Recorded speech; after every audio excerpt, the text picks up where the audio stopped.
snap bros are on their way, but that was scary.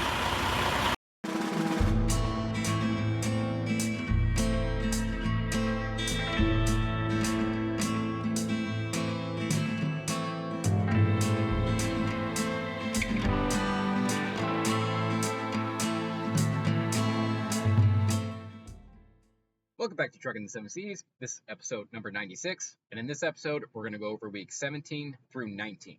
For this episode, we're going to cover 3 weeks because I took some time off for the 4th of July to visit family in Nevada and Oregon. If you're new to this channel, welcome. I started this channel in order to show exactly what truck drivers make. I started as a company driver, working for Night Transportation, moved on to a lease operator, working for Night Transportation, then an owner-operator, working for Landstar, and now we are an owner-operator, running our own authority. I show all of the loads I take, what the revenue is, what the expenses are, and what my net cash flow is, and I compile all this information that I put into a spreadsheet that I share with you at the end of every video. So if this is a topic that interests you, follow the channel. But a couple of announcements before we begin. First announcement is I had a longtime viewer suggest I make a Buy Me a Coffee webpage. So Buy Me a Coffee is very similar to Patreon. It's just a website that you can donate to me if you would like, and it just helps me support my work. So I went ahead and started that, and I'll just put an overlay on the screen right now. So you're seeing it right now. It's just a very simple website, just a place you can make a donation. And I just decided to start one. You made the suggestion, and I went ahead and did it. So there it is right there. It's through Stripe, actually. So the processing payment is through Stripe. It's not something I created. So that's where it's from, and all of the donations will go straight to me. I am probably going to use this same webpage in the future for consulting also. So some of you guys have been asking for consulting, and previously I just was not doing this because I felt that since I wasn't working the spot market, and then I didn't have my own authority, it's not the best, right? I mean, if I'm consulting, I should kind of have a broader understanding of the market. So some of you guys have been asking for basically like a couple of years, a year or two, basically since I started this blog, for consulting. And I've had maybe a few dozen of you ask, and I've always said no, because I just didn't feel comfortable doing it because I didn't know enough and I was not running the spot market, and B, I didn't have the time. So that's another issue here is some of you guys are asking for it, but if I do a consulting like video call or whatever, I basically have to, I'm driving down the road, I'm a full-time truck driver, driving down the road, I have to stop, find a good signal, set up the video call or whatever, and then sit there for an hour, and the whole affair is probably going to cost me about 2 hours while I'm trying to deliver a load. So I've decided I will almost surely use this in the coming weeks for consulting. So if you would like a consulting session, you'll be able to make a donation on this. I'm still debating what to charge and how that's going to work. So if you make a donation right now, or you want consulting right now, and you send it and you put it on here, no guarantees I'm going to get around to it because I haven't yet decided how I'm going to work it. But that is probably coming down the pipe, where I will use this Buy Me a Coffee donation page, both for just donations if you want to support my work here, and consulting. So that's just a little announcement there. I have a donation / in the future consulting page. So there you go. And the second announcement is, as already mentioned, I took a bunch of time off past couple of weeks, so that's why we're going to cover 3 weeks this week. I had a bunch of time off. I just visited family around the 4th of July in Nevada and Oregon. So I take time off, generally speaking, in January, around the 4th of July, and then Thanksgiving and Christmas. Those are pretty much the 4 times I take off.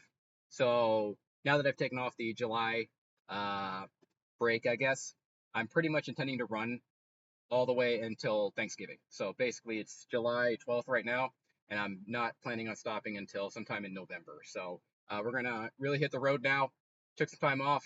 The market peaks during the season, so it starts to ramp up around right after the 4th of July holiday, and then kind of keeps going up until basically Christmas, and then after Christmas it just crashes after the holidays. So I'm tending to run basically all the way until Thanksgiving, and I have no intention of taking a single day off until probably Thanksgiving. So let's do it. But with all that said, last episode we left off in Tulsa, Arizona. So we dropped a load in Tulsa, Arizona, picked it up in the Los Angeles area, dropped it in Tulsa, and then at that point I was looking to get up to the Reno area to go visit family, because again, I was taking time off to visit family in the Reno area and also the Portland area. So first stop was actually the Portland area, or excuse me, the Reno area. So I was looking for a load from Tulsa to Reno. Um, One dynamic about the West Coast, I think I mentioned a few times, is really only four markets that are worth running. It's Phoenix, Las Vegas, Los Angeles, and Reno. So I was looking to find a load directly from Phoenix to Reno. If you take anything anywhere else in basically the entire West Coast, you will end up deadheading back to one of those four regions. So if you take a load to Billings, Montana, you would likely end up deadheading all the way to Las Vegas because there's nothing up there. So I was looking around trying to find a load to Reno, but I could not find one. So I needed to get to Reno. So instead of finding a load to Reno, I ended up finding this load right here. So this one's going from Tulsa, Arizona to Vancouver, Washington, which is ironically Portland. However, I didn't want to go to Portland. I was visiting family in Reno first. So I took this one to Vancouver. And then one of the dynamics about the West Coast is the loads pay enough going to the Pacific Northwest or Montana that you can deadhead significant distances. And that's actually what I did here. So I took this load from Phoenix to Vancouver in order to get to Reno, which sounds backwards considering I am going to Portland next. But it works out just fine. You can see the rate per mile is 277 per mile there, because you will have to deadhead to Reno anyway.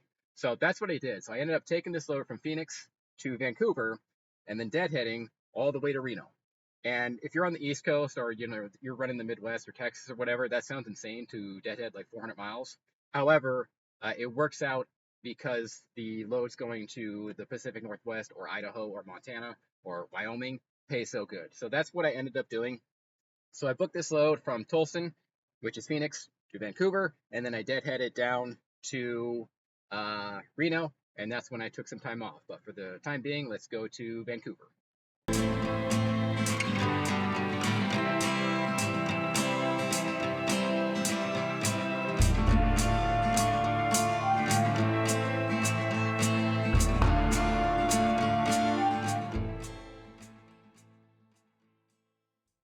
Okay, so I dropped that load in Vancouver, and per the plan, I went ahead and deadheaded all the way to Reno.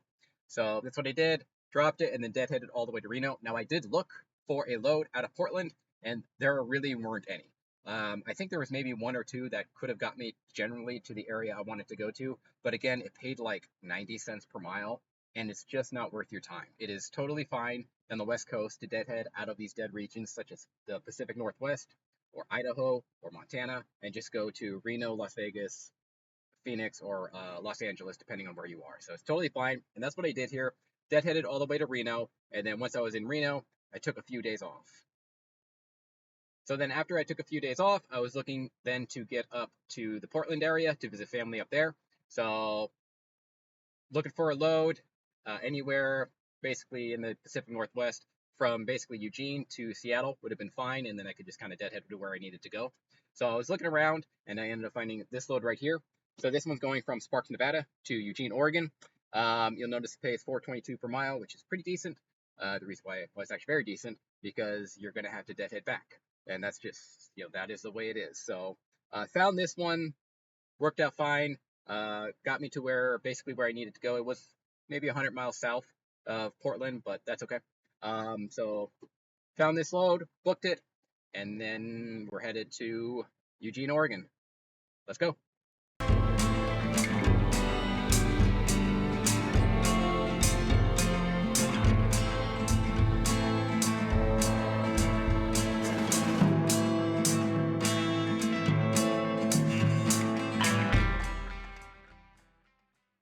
All right, so then after that Eugene, Oregon load, I went ahead and took a few days off in the Pacific Northwest. Weather's really nice this time of year, so that's what I did.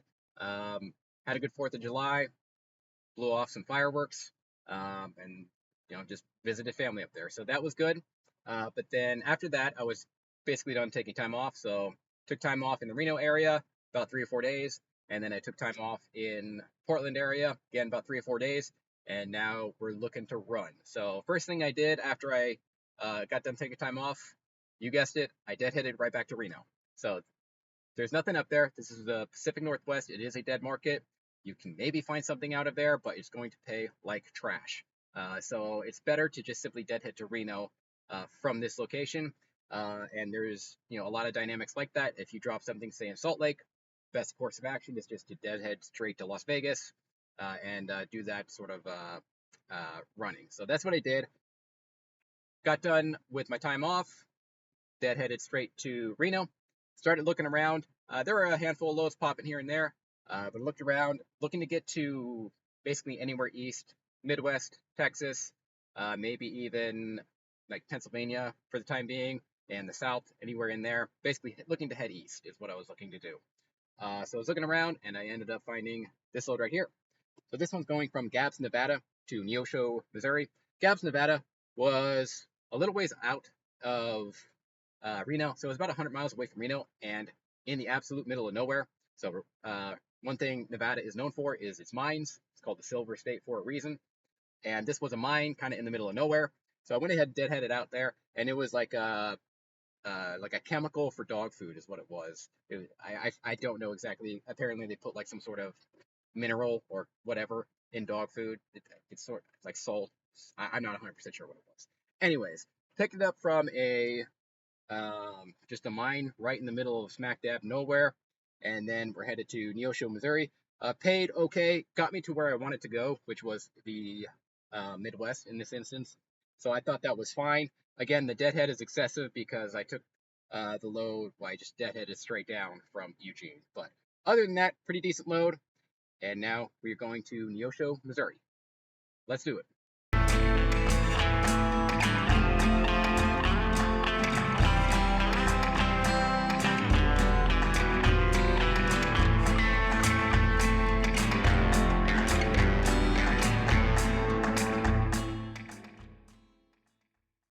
Okay, so then after that Neosho, Missouri load, it was a Friday. So I dropped it on Friday, early Friday morning, and then I was looking to find another load going wherever, hopefully maybe 800 to 1,000 miles minimum, so I could get through the weekend. It was a Friday again. So I was looking around, and I ended up finding a load going from Pittsburgh, Kansas to Rockford, Illinois. So deadheaded from Neosho to Pittsburgh, Kansas. It was about 50 miles. Got there, and the shipper did not have the product, which really sucked for two reasons. One, I do get a truck order not used, which is $150, so that's nice. But by the time I got there, it was about 1 o'clock in the afternoon on a Friday, which put me in a pretty precarious situation because at that point I needed to book a load to get through the weekend. So that was a problem. So I started looking around, and I made a bunch of offers. Just made a bunch of offers out there. Some good, some bad. I wasn't in a good spot at that point because I did not want to have to sit through the weekend. So I was looking around, and I ended up finding this load right here. So this one going from Joplin, Missouri to Edgerton, Kansas. This one was pick and drop on Friday. So I was able to go down, pick it up, and then drop it on same day. And that was fine with me because I then found another load going from Edgerton, Kansas to Salt Lake City that picked up on Sunday. So I was able to find this load right here, pick it up in Joplin, drop it in Edgerton, and then on Sunday, which is actually tomorrow, based on when I'm filming this, I'm going to be able to grab a load from Edgerton to Salt Lake City and deliver it then. So that worked out nicely. However, this Joplin, Missouri load is going to be the last load for this episode. So we're going to go ahead and get into the spreadsheet right now. All right, guys, so as discussed, we are going to cover weeks 17 through 19 in this episode. So let's do it. For week 17, we did one load. In that one load, we got 1,263 miles.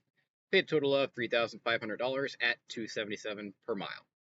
Fuel expense, we fueled up 2 times. In those 2 times, we paid $426 at 34 cents per mile, and there were no maintenance expenses this week. Other expenses, hotels $90, scales $14, parking $40, Oregon trip permits $224 for $369 at 29 cents per mile. Fixed costs, we had our insurance payment come in at $2,023. We also had a DAT load board payment of $18 for a total of $2,041 at $1.62 per mile. Totals for week 17, total expenses were $2,837 at $225 per mile. Total revenue was $3,500 at $277 per mile. That brought a net settlement to $662 at 52 cents per mile. Okay, going to briefly go over the caveats for week 17. Since we got 3 weeks, this is going to be very down and dirty. I'm just going to go over the big ones. Big one for this week is that we had an insurance payment come in. So the insurance payment comes in once per month. It's $2,000, and that pretty much killed the week. Even with us only hauling one load this week, it would have been a pretty decent week if we hadn't had such a big insurance payment. So we had that, and that kind of killed the week, but we still managed to make a profit. Not much of one.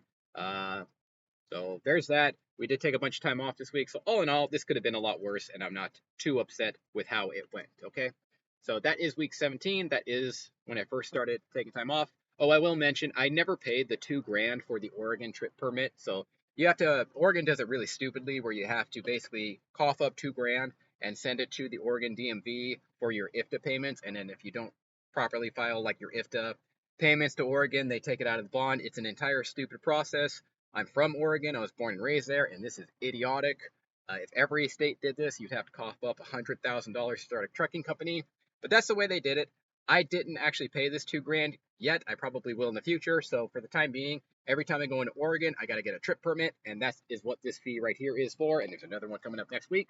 So just a quick note there. I have not paid that $2,000. I probably will eventually. I just haven't done it, but there's that.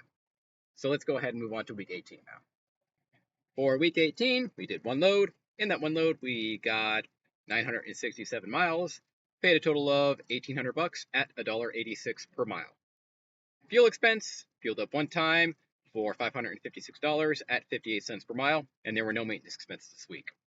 Other expenses, tolls 82, scales 14, Oregon trip permit $156 at $253 at 26 cents per mile.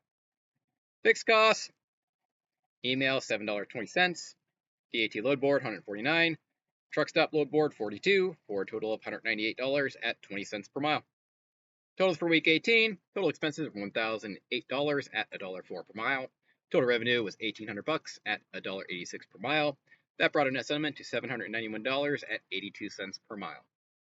All right, caveats for week 18. There are really very few. In fact, there's not much of any. I mean, the tolls came in for tolls I probably did last week or whatever, so they settle after like a week or two. So I didn't actually go through tolls this week, but I did previously. Again, Oregon trip permit. I did not pay the $2,000, so I have to do that every time I enter Oregon. And then that's about it. Nothing too special about this week. Again, still managed to cough out a profit, even though there were multiple days off taken this week, so I'm not too upset with this whole thing. But there's that right there. So yeah, now let's go ahead and move on to week 19.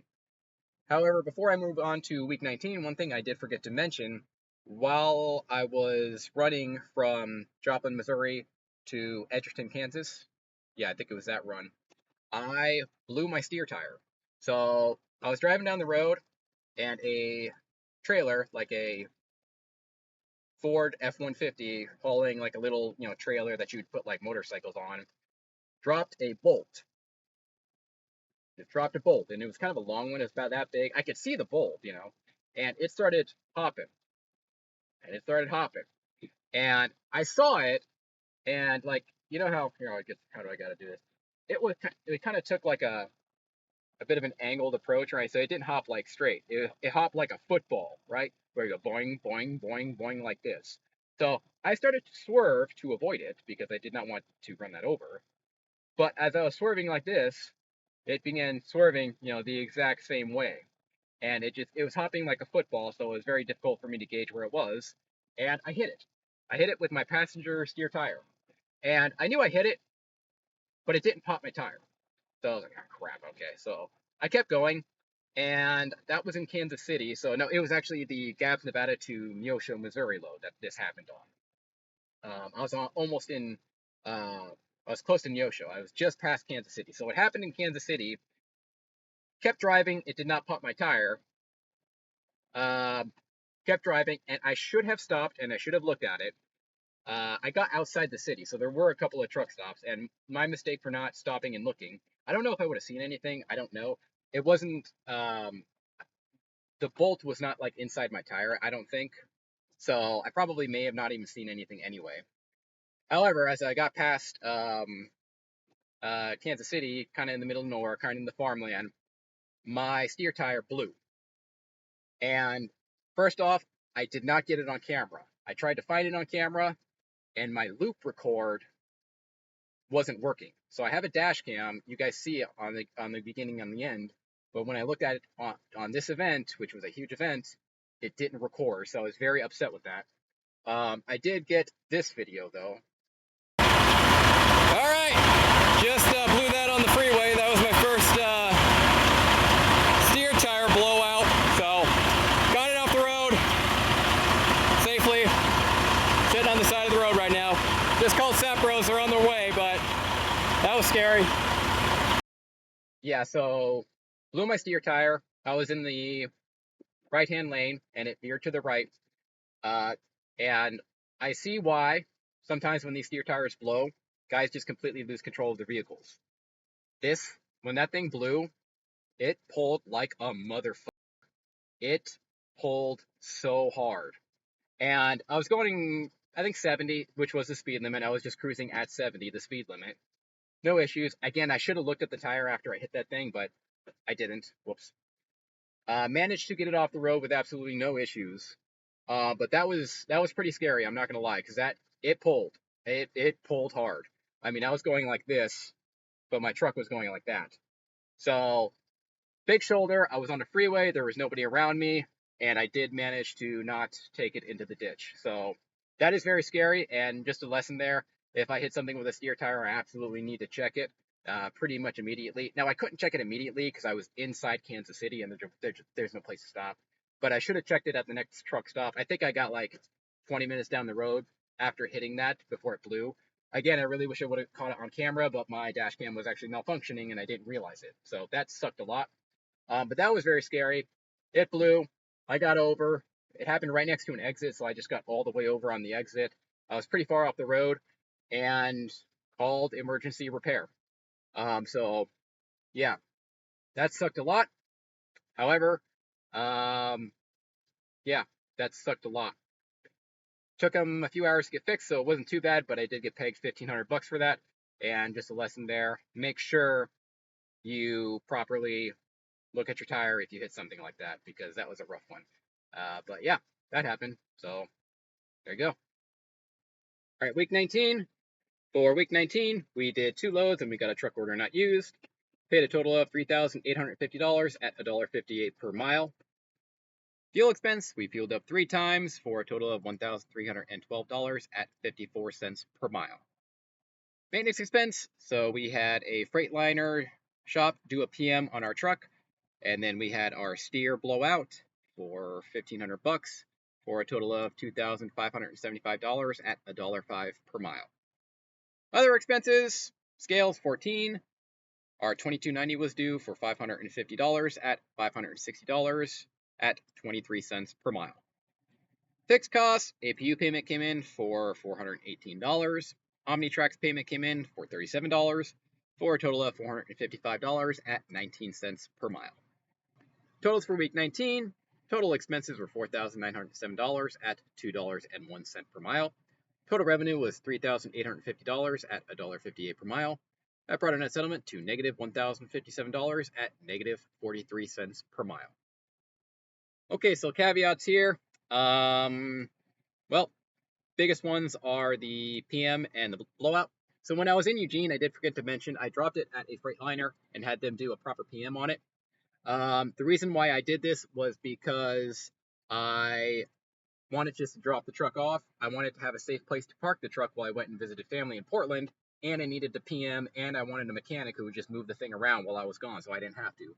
So I went ahead and I just dropped it at the Freightliner dealership and had them do a PM on it, which is fine. Paid a little bit extra for sure, but I was paying for all of the filters to get replaced, have a Freightliner mechanic look at it, and kind of most importantly, park it for about a week in a secure facility, which was very nice. I didn't have to worry about it. So I paid a little bit more than I normally would for a PM, but it was a full PM, and I was able to just let them move it around and park it in their lot. So that's why this PM is a little bit more expensive than normal. And then I had the steer tire blowout for $1,500, so that hurt a lot. Basically, big maintenance expenses caused quite a bit of problems here. So $2,500, $1.05 per mile, pretty much ruined my entire week. There you go. And then below that, the 2290 was due. So for those of you who don't know, the 2290 is just a heavy highway use tax. So if you drive a truck on the road, you have to pay the government 550 bucks per truck, basically. And that's what I did. So I filed that. Cost me 500 bucks. Ouch. Okay, and then you can see the totals there. Not a good week. Could have been a lot worse. If I don't blow that steer tire, well, it's actually still in the profit bill, so that's good. This was mostly a proper week. I think there was the Monday, basically, I didn't do any driving effectively, so a little short, but in the end, it was really the steer tire blowout, the 2290 and stuff like that kind of killed me. But there it is. Lost a little bit, but could have been a whole lot worse. Could have crashed the truck, so I didn't do that. That's good. All right, now let's go ahead and move on to the overalls. All right, total since starting the program, driven a total of 4,402 miles. Total expenses have been $63,062 at $1.42 per mile, and that is my cost per mile. Total revenue has been $79,576 at $1.79 per mile. Brings your total profit loss to $16,514 at 37 cents per mile, and all of these loads are dry van. Okay, yeah, so there is total since starting the program. So we are currently in the green, and we keep moving in the green, although obviously the last few weeks were not good, but we're in the green, and that's a good thing. So if you're wondering why my expenses were so high, maybe you're new to this channel, if you're wondering why my cost per mile is so high, if you scroll all the way to the top, so I'm just going to go ahead and scroll all the way to the top, you will see my startup costs. And I made a whole video on this showing you exactly what my startup costs are. You can watch that video if you'd like to know more. But in the end, to get my authority active, it cost me $18,000. So for theoretical purposes, what I'm going to do is I'm going to delete the startup costs, and we're going to scroll back down, and we're going to go over the numbers based on not having any startup costs to show us what a typical week would look like. Now, the startup costs absolutely count, but by deleting them, it gives us a better look at what a typical week would look like. So let's go ahead and do that right now. All right, totals without the startup costs. Total expenses are $44,805 at $1.01 per mile. Total revenue is $79,576 at $1.79 per mile. Brings our total profit loss to $34,771 at 78 cents per mile. Okay, yeah, so these are the totals without my startup costs. So this is pretty bad right now. This is not good at all. I mean, 78 cents per mile, my truck is paid off. So that's not good at all. We did take some time off over the last few weeks, and the sample size is pretty low. I do expect that as time goes on, and as the market gets a little bit better because of the summer coming around, Thanksgiving coming around, Christmas coming around, the rates are going to go up a little bit. I do expect this to go up. I think what my napkin math is saying is I'm going to make about $1 per mile once everything levels out by the end of the year, give or take. That would be my guess. But for right now, we're not looking good. We've had a lot of maintenance issues, and we just took quite a bit of time off, so that is certainly slowing us down. All right, so with that said, we're going to go ahead and go over averages and other information. Going to keep the startup costs out of this because it will drastically skew everything and make it kind of irrelevant. So let's go over the averages without the startup costs. Averages and other information. Average weekly paychecks, $1,789. Average weekly miles is 2,285. Total fuel costs have been $16,892 at 38 cents per mile. I have saved $1,385 using my OTR fuel card. Average price per gallon is $3.25. Total maintenance costs have been $9,984 at 22 cents per mile. If I kept this up for a 52-week period, I'd make $93,000 and drive 118,000 miles. Total revenue has been $79,000 at $4,000 per week. Driven a total of 3,900 miles in deadhead, which equals 8.91% of total mileage. We've been employed 136 days, or 19 weeks. Taken 17 days off, 119 days on duty, 66 total loads. Average load length is 673 miles. And if we had a theoretical $500 per week truck payment, we would have made $25,000 at 56 cents per mile. Okay, yeah, so just going over a few notes here. Maintenance costs are still killing us. So with that blowout and the PM, that hurt a lot. So we're at 22 cents per mile. That's quite high. That's very high. I expect that to drop down to around 15 cents per mile by the end of the year. So this is killing us quite a bit. Not much to say. Not much I can do either. I mean, a bolt comes flying down the road. I swerve, to avoid it, but it's bouncing like a football, and I just can't avoid it, and it cost me $1,500. So not much to be done there. That's hurting quite a bit. Most everything else though, pretty standard stuff. 118,000 miles, that's pretty normal. Again, I just took quite a bit of time off, and that's going to go up here in the coming months. So I expect that to go up to 125 to 130,000 miles by the end of the year. So we'll see how it goes though, but that's what I would guess. Time off, yeah, I just took quite a bit of time off, so my days off are a little high for my standards. Now it's still less than a day off per week. So you guys watching this, I am still taking less than a day off per week, and I would guess by the end of the year it's going to be about maybe a little less than this. It'll be like 0.6 days off per week is probably what I'm going to average. I do live in this truck. I am just a full-time truck driver. I don't have a family. I am single, no kids, no nothing like that. So I am just running. So I am taking very little time off, but you see it right there that 17 days off. That's a lot for me, but that's probably not a lot for most people. So just be aware of that. All right, and then if you look down at the bottom column here, row, whatever, this shows what I would make with a $500 per week truck payment, and it's not looking pretty at all. So that's less than company driver pay. So if I had a $500 per week truck payment, I would not be doing too hot. Market's not good right now.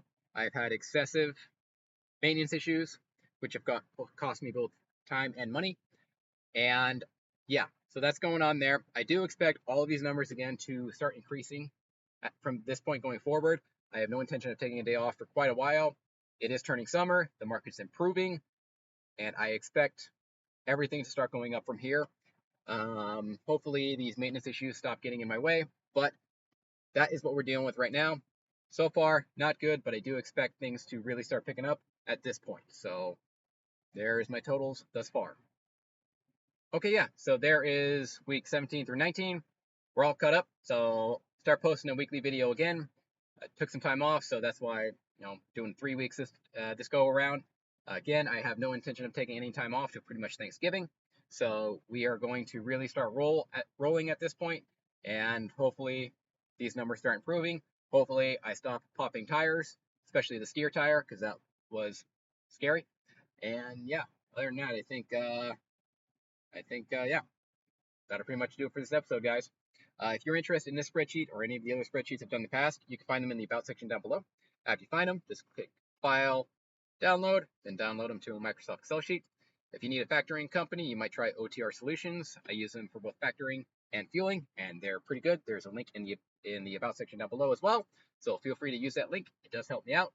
And if you want to donate, well, there's the new webpage right there. It is through Stripe again, so it's secure and good to go.